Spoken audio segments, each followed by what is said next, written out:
Final round. Power.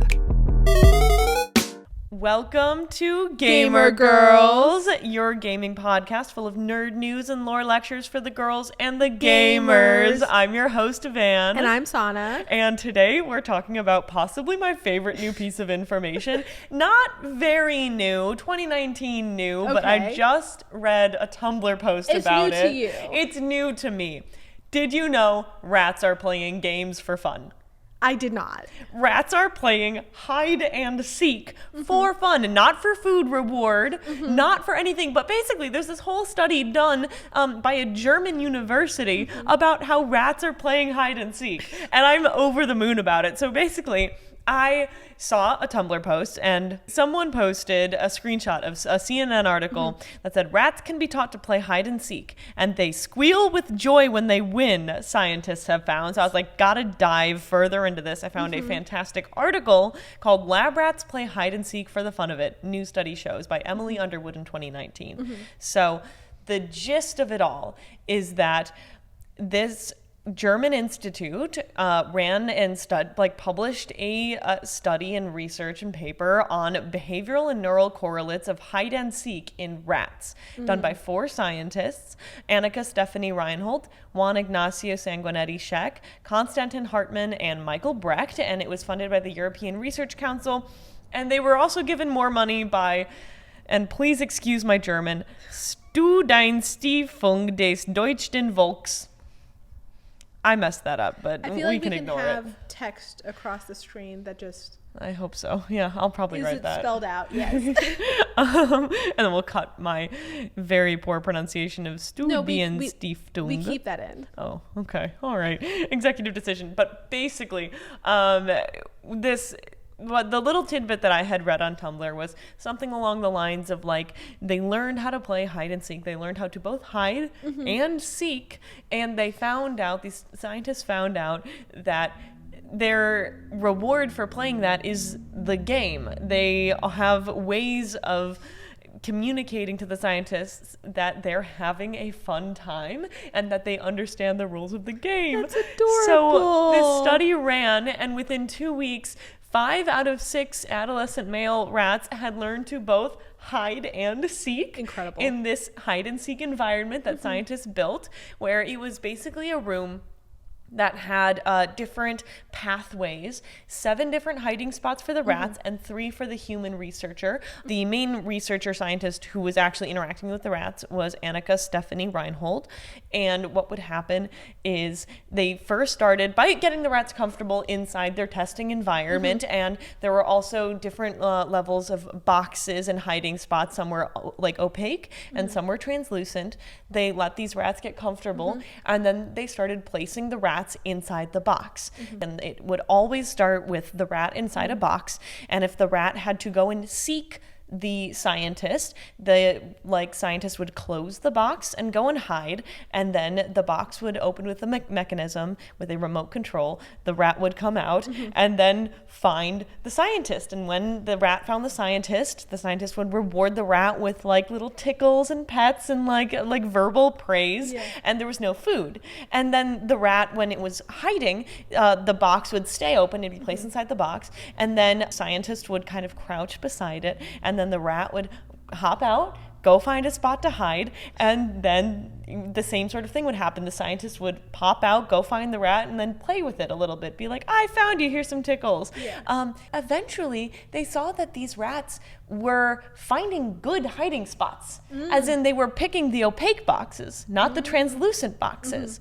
And they did something whenever they would find the scientist that was so cute, they would execute joy jumps, or something called Freudensprung, where they would literally jump for joy when they had succeeded in finding the scientist. That's so wholesome. And so, it's just very, very cute. And they see something called this Freudensprung, this joy jumping, in other mammals as well, and like rabbits and lambs and people even. You ever jump for joy? Like, that is what they mean. But eventually these rats like got the game. They understood, like, if the scientist was searching around the area and searched one of the rat holes, sometimes the rat would go and hide in somewhere that the scientist had already searched. And so the scientist would have to come back around to find the rat. Like, these rats also started exhibiting behaviors that meant that they were thinking about their opponent's perspective. Which for a rat is very cool. So what would happen is when they were seeking, they were verbal. They were making squeaking noises and ultrasonic noises that the scientists could like track, because the scientists had put an implant into their brains to be able to track their neurons firing, literally, because this is a scientific study. But when they were hiding, they didn't make noises.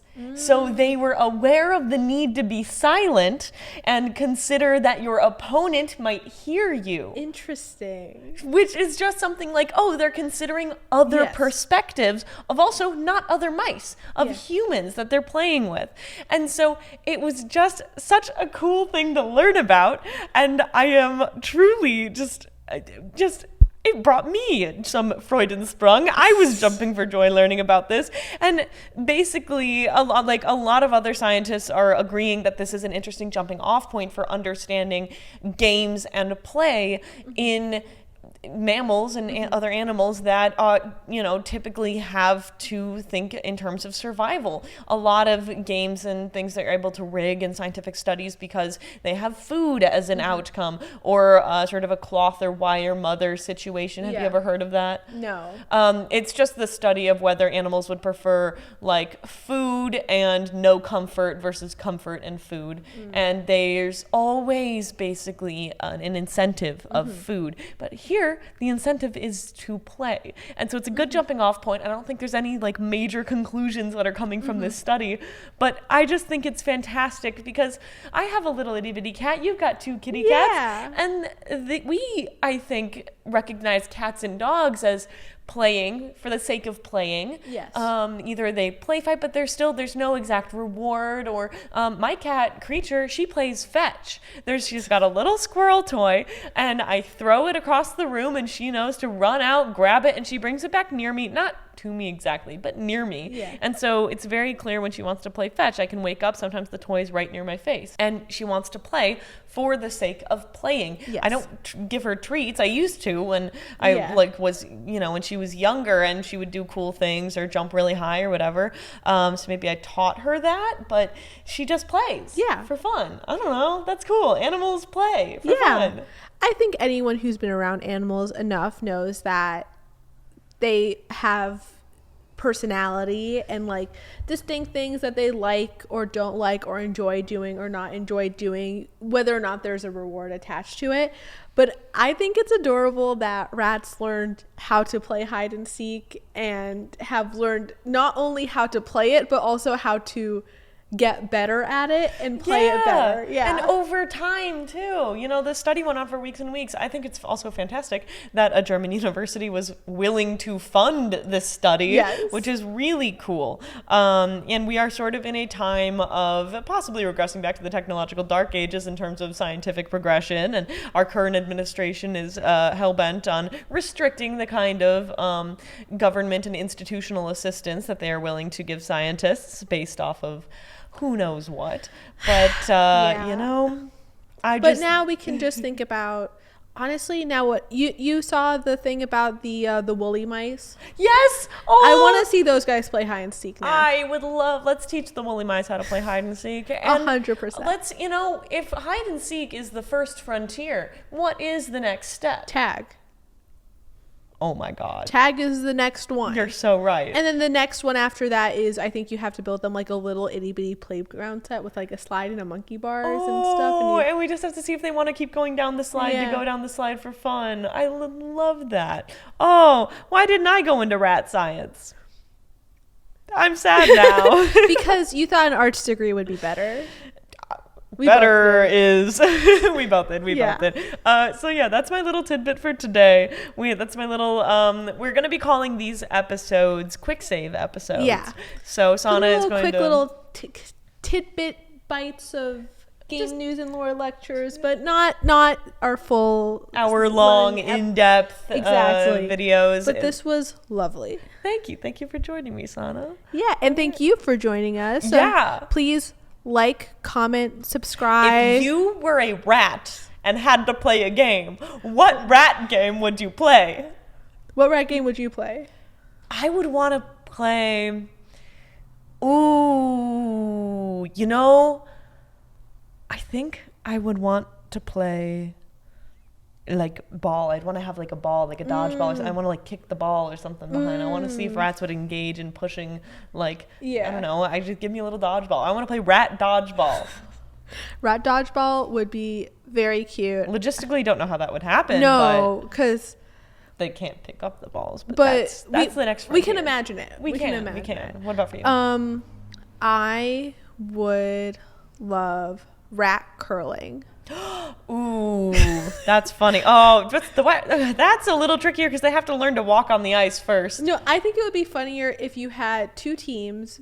You have one rat scrubbing the ice. Yeah. One rat is pushing, and then the third rat is the ball that they're pushing. That's really funny. Is it ice or is it a lacquered floor?